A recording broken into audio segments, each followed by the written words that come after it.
Imagine stepping off a military transport onto the frozen volcanic rock of Antarctica in the 1980s. For newcomers to McMurdo Station, the first moments were a mix of awe and anxiety. The cold hit like a wall, and the landscape was unlike anything most had ever seen: endless white, jagged mountains and the distant hum of activity at the base. After a long journey from the States, often routed through Port Huning for gear and psychological screening, you were finally on the ice. The base buzzed with anticipation as the new crew settled in, ready to face months of isolation, camaraderie, and unique traditions that defined life at the bottom of the world. Upon arrival, each military member received a prized possession, the alcohol ration card. This little piece of paper was your weekly ticket to beer, wine, or spirits, and it was strictly managed by the ship's store. Every purchase meant a punch or mark on your card, and the limits were clear: 2 cases of beer, 1 bottle of spirits, or 3 bottles of wine per week.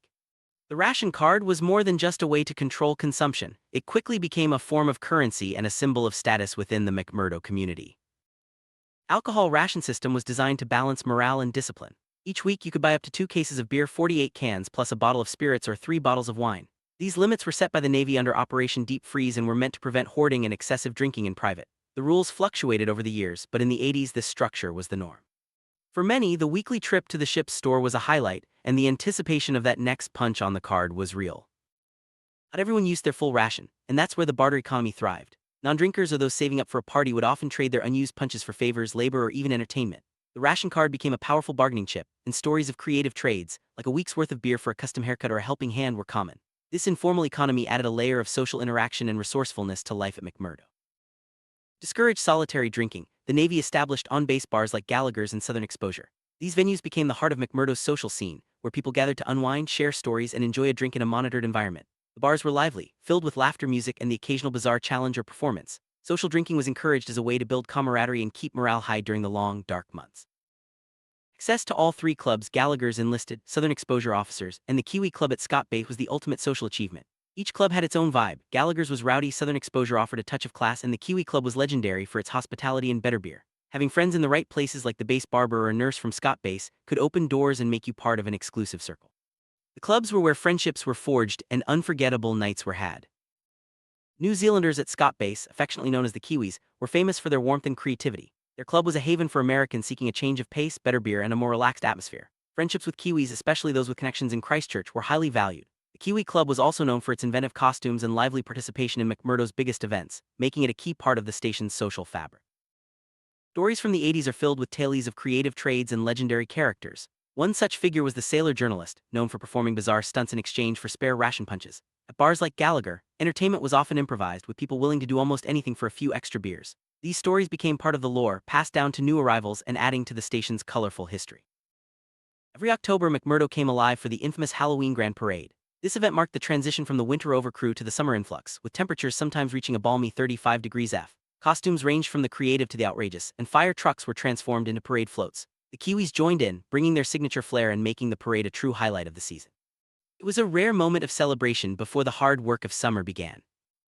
Limited resources, creativity was key when it came to costumes. The Kiwis were especially known for their inventive use of crates, duct tape, and even medical supplies. The parade route turned into a muddy spectacle as people navigated the McMurdo muck in their wild outfits. Music blared, laughter echoed, and for a brief window everyone forgot about the cold and isolation. The Halloween Grand Parade was a testament to the resilience and spirit of the McMurdo community.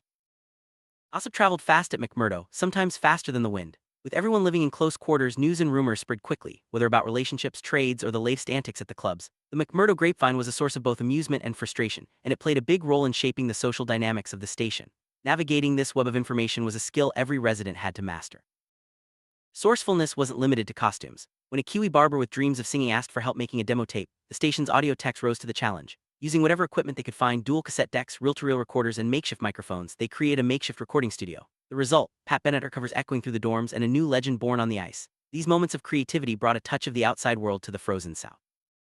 Being part of the American Forces Radio and Television Service, AFRTS, team was a ticket to popularity. The AFRTS techs were responsible for keeping the base connected to the outside world, providing music, news, and entertainment.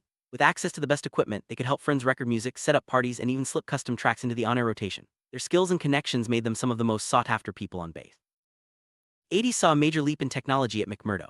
AFRTS brought in new radio and TV equipment, moving from old film and vinyl to modern tape decks and FM transmitters. This upgrade meant fresher programming and better sound quality, which did wonders for morale. For the first time, the summer crew could enjoy relatively current music and shows, making the long Antarctic nights a little more bearable.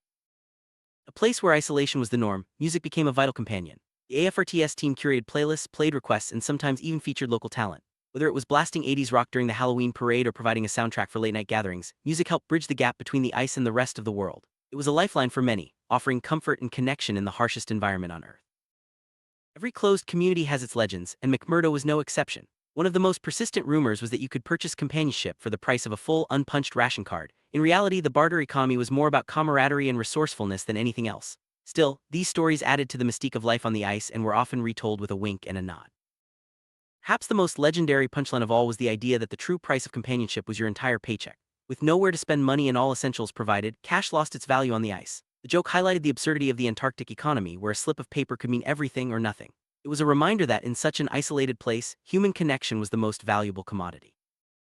The 80s, military paychecks at McMurdo came in the form of green punch cards, physical treasury checks that could be co-signed and handed over like cash. The dispersing office was a hub of activity as people lined up for their monthly greenies. These checks became another form of currency, sometimes traded for favors or even as part of the station's legendary barter deals. The paper economy of McMurdo was as unique as its climate.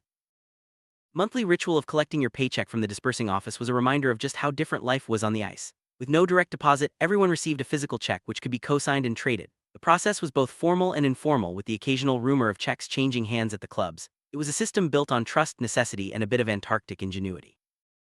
Service on the ice didn't go unnoticed. Letters of appreciation from the base commanding officer and medals like the Operation Deep Freeze Service Medal and the Antarctic Service Medal were badges of honor. These awards recognized not just technical skill, but the resilience and dedication required to keep the station running under extreme conditions. They were a point of pride for those who braved the Antarctic winter. For heading south, every McMurdo-bound sailor passed through Port Hueneme, home of the Seabees. This was where you were outfitted with cold weather gear, including the iconic Mickey Mouse boots. The Seabees were the backbone of Antarctic logistics, ensuring everyone was prepared for the harsh conditions ahead. The journey from sunny California to the frozen Ross Ice Shelf was a rite of passage for every ice veteran. Oversized white Mickey Mouse boots were a staple of Antarctic gear in the 80s. Designed for extreme cold, they featured a unique air valve that had to be opened during flights to prevent the boots from expanding. While they looked comical, these boots were essential for survival on the ice. Paired with the heavy, big red parkas, they completed the classic Antarctic look and became a symbol of the adventure ahead. For deployment, every candidate faced a rigorous psychological evaluation.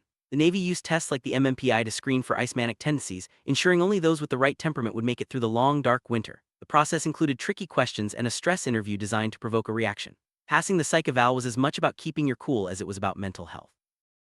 Verbal interview was a classic military mind game. Doctors would ask provocative questions, sometimes shouting or pressing for a reaction. The goal was to see how you handled pressure. If you could stay calm in a small room, you could handle a crisis on the ice. The irony was not lost on anyone. The same doctor who questioned your drinking habits was sending you to a base where the official ration was much higher.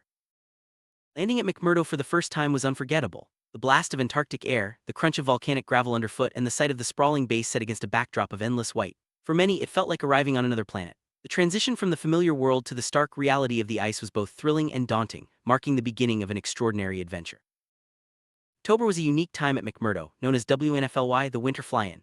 This was when the first flights of the season brought new faces and fresh supplies, bridging the gap between the winter-over crew and the summer influx. The station buzzed with excitement as old friends reunited and newcomers arrived, ready to take on the challenges of the Antarctic summer. WNFLY was a time of renewal and anticipation. As temperatures rose in October, the snow and ice around the station melted into a muddy mess known as the McMurdo Muck. Navigating the base became a challenge, especially during events like the Halloween parade. The muck was a reminder of the ever-changing conditions on the ice and added an extra layer of difficulty and humor to daily life.